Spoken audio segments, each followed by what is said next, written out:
Here are 5 ways to use your Instant Pot that aren't soups or stews. Let's get started right away with number 1, bread. And I'm talking crusty bread. Now, normally this would not be at the top of my list of uses for your Instant Pot, but after living a year in a quarantine lifestyle, I have found that this is a great vessel to get that bread going. Normally when you make bread from scratch, it's an all-day process. I'm talking 10, 12 hours of checking it, kneading it, letting it rise again.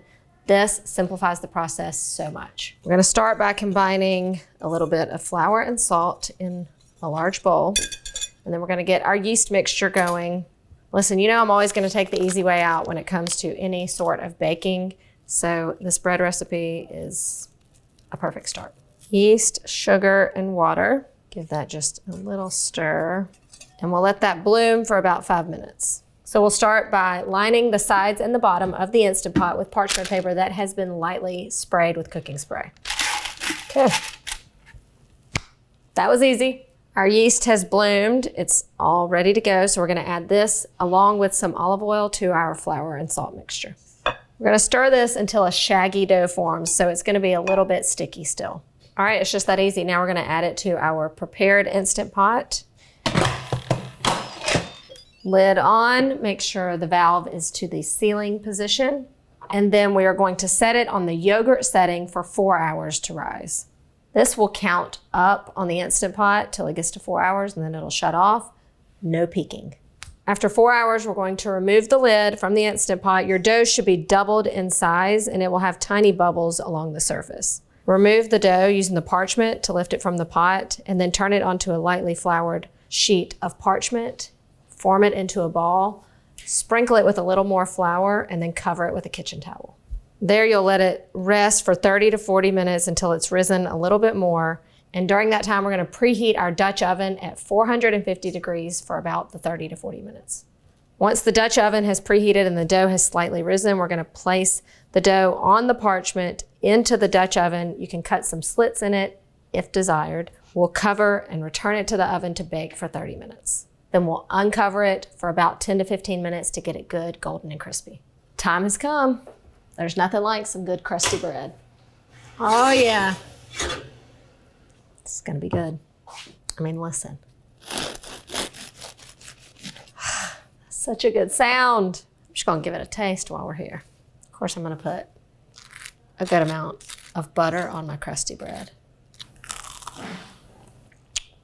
Perfect. I never thought I would have made bread in the Instant Pot. Now, let's move on to number 2. The second way to make the most use of your Instant Pot is to cook large cuts of meat. Pork shoulders, beef chuck roast, ribs, or my personal favorite, whole chickens are so easy to make in your Instant Pot. You really could do 2 chickens at once if you want, but we're just gonna do one. I'm gonna show you just how easy it is. We're gonna sort of create a rack on the bottom for our chicken to rest on with some veggies.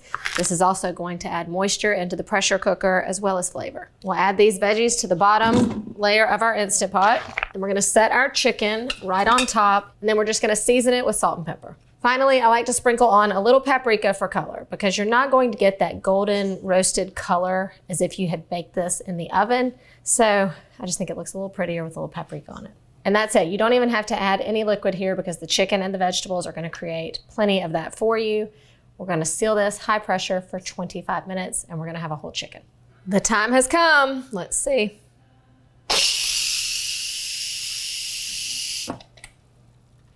Oh yeah.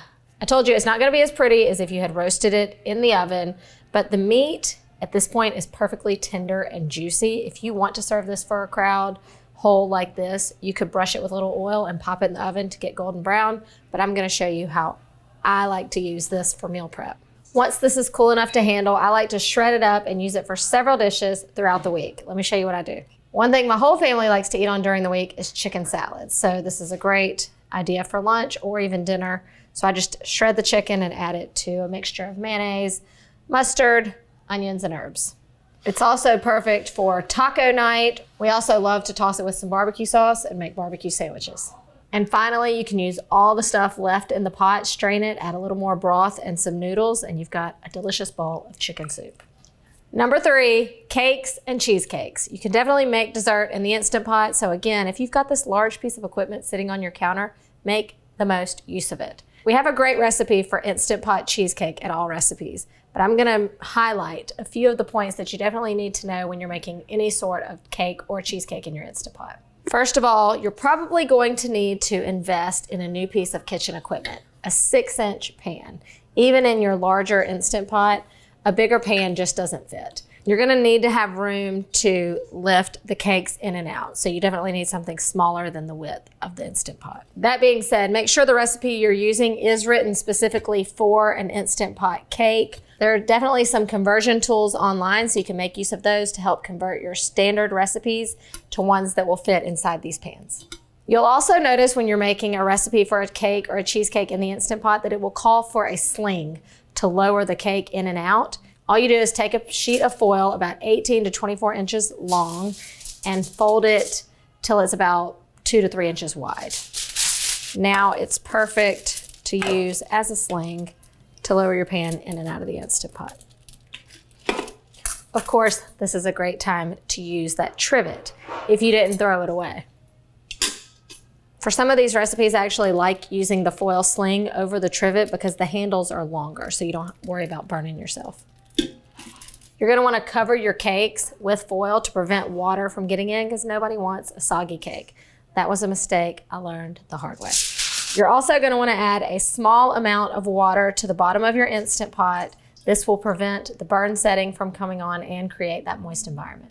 Another tip to prevent those soggy cakes and cheesecakes is once the pressure has been released, to remove the lid quickly so the excess condensation doesn't drip on the top. And finally, plan on a little frosting.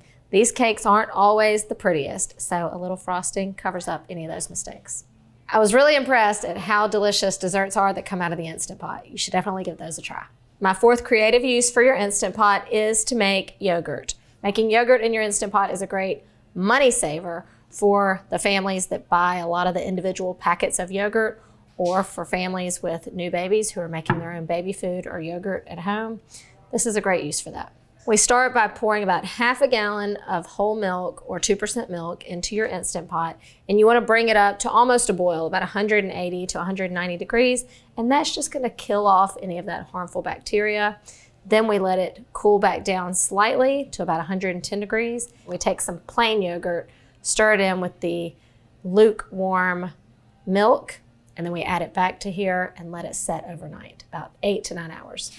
We're gonna wanna temper our yogurt starter before we add it to our pot of the warm milk. So to do that, we're going to just heat up a little bit into our warm milk that has cooled. You don't wanna add your yogurt to the milk that's too hot or you'll kill the active cultures that are in there. So once we temper that in, now we'll add it to our whole pot.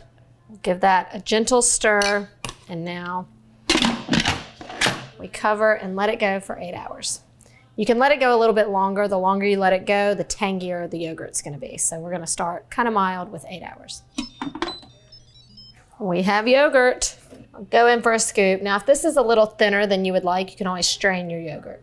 This yogurt recipe is really simple in flavor with just a little bit of vanilla, but it's also a great base for any sort of flavored yogurt. You can really sweeten it up by just using some store-bought berry preserves. And then I love taking that and making a parfait with it. Some fresh berries. It's definitely a healthy and nutritious snack, but it's also, like I said, a great money saver. If you've got some cute little storage containers, you can make many of these for way less than you could buy in the individual portions in the grocery store. Then they're ready to go for snacks or lunches. So if you eat a lot of yogurt in your household, you should definitely try making it in your Instant Pot. All right, for my 5th and final and probably favorite way to use my Instant Pot other than soups and stews is to make pasta dishes. Today I'm gonna show you an example with my creamy baked ziti. The main message here is that you can make delicious one-pot meals that normally take you 2 or 3 pots and pans and way more time right here in this Instant Pot. A lot of casseroles or one-pot dishes start by sauteing something, so that's the beauty of the Instant Pot versus a slow cooker or something, because you can do the sauteing right in here and then switch modes. A great tip to remember when making pasta dishes in the Instant Pot is that layering does matter. It does matter in the order in which you put your ingredients, because you don't want things like these casserole type dishes to stick to the bottom. And so I go ahead and brown my meat, onions, garlic right here in the bottom, season it with a little salt and pepper.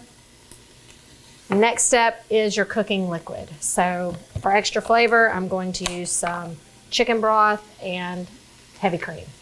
All right, so I've created my flavorful base right here in the pot, and now I'm going to cancel the saute function and add my other ingredients. And then in goes the pasta. So this method would also work very well with just making a macaroni and cheese in your Instant Pot. The main thing we're looking for is for our noodles to be mostly submerged in the liquid. So if you don't have enough at the beginning, you can add a little more stock or water.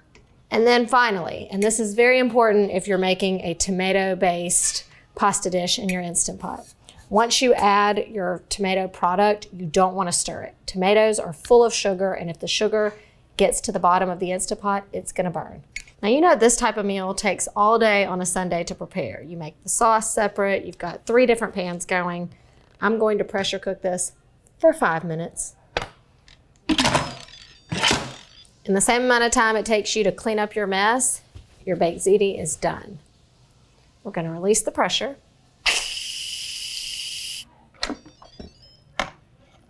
Woo. Get in there. Now, to thicken it and make it extra creamy, just like our baked ziti, so we're going to stir in some cheese. Okay, once I get it all stirred in, I like to let it sit for a minute. Once again, this is more of a method, not a specific recipe, so you can follow the method for lots of different flavor combinations. Time to dish it out. You never knew you could make such gourmet pasta dishes in an Instant Pot. Like I told you in the beginning, Instant Pots aren't just for soups and stews. So time to get out that Christmas present and put it to good use. If you learned something new or enjoyed this video, don't forget to hit that like button and subscribe. And turn on your notifications so you keep up with all things, all recipes. Happy cooking.